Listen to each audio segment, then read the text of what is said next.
Olá, meus pequenos amigos da floresta! Sou eu, o Senhor Urso, e hoje quero convidar-vos para um passeio bem tranquilo, daqueles em que caminhamos devagar e ouvimos mais do que falamos.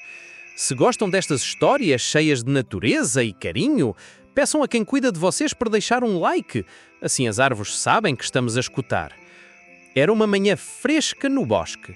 O sol espreitava entre os ramos e o chão estava coberto de folhas castanhas, douradas e avermelhadas.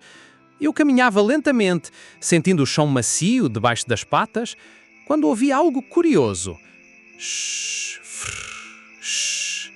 Parei. Inclinei um pouco a cabeça e ouvi outra vez. O vento passava pelas folhas caídas, mas não era apenas vento. Parecia um sussurro. Murmurei baixinho. Será que as folhas estão a falar comigo?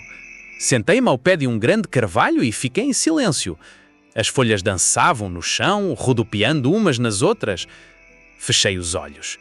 E então percebi. Cada folha tinha o seu próprio som. Umas suaves, outras mais secas, umas rápidas, outras lentas. Vocês estão a contar histórias, disse eu, muito baixinho. As folhas falavam do tempo em que estavam nas árvores, do sol que as aqueceu, da chuva que as fez crescer e do momento certo em que deixaram o ramo para descansar no chão. Por instinto, quase respondi em voz alta, mas parei. Algo dentro de mim disse: agora não é hora de falar, é hora de ouvir. Fiquei ali, quietinho, só a escutar. O vento passava, as folhas sussurravam e o meu coração batia devagar, como se estivesse a aprender uma nova canção. Passado algum tempo, levantei-me com um sorriso tranquilo. Eu não tinha aprendido palavras, mas tinha aprendido algo muito mais importante.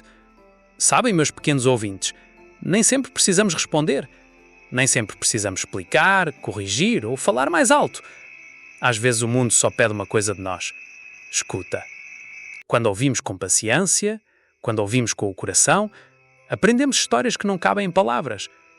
Antes de ir embora, uma folha pousou mesmo à frente da minha pata. Inclinei-me e sussurrei: obrigado por falarem comigo. E o vento respondeu com um último shhh, como quem diz: volta sempre. Agora, meus pequenos amigos, fechem os olhinhos por um instante. Imaginem o som do vento nas árvores e deixem o vosso coração ouvir sem pressa. Se quiserem escutar mais histórias do Senhor Urso, peçam a quem cuida de vocês para subscrever o canal. Há muitas histórias à espera de quem sabe ouvir. Boa noite, pequenos guardiões da floresta. Que os vossos sonhos sejam leves, como folhas a dançar ao vento.